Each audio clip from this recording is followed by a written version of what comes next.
This treacherous blizzard continues pounding Kenmore, Tonawanda with very dangerous conditions. Now, I spoke to a Town of Tonawanda spokesman who's been in touch with town leaders.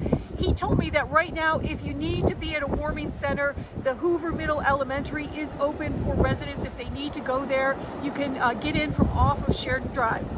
As far as the roadways, they're trying to plow the main roads in the town of Tonawanda, but it is difficult. I'm right here near Colvin. We did see a plow a little while ago. As far as our side streets, our secondaries, many are impassable. They told me the plows might not come down those until about midnight.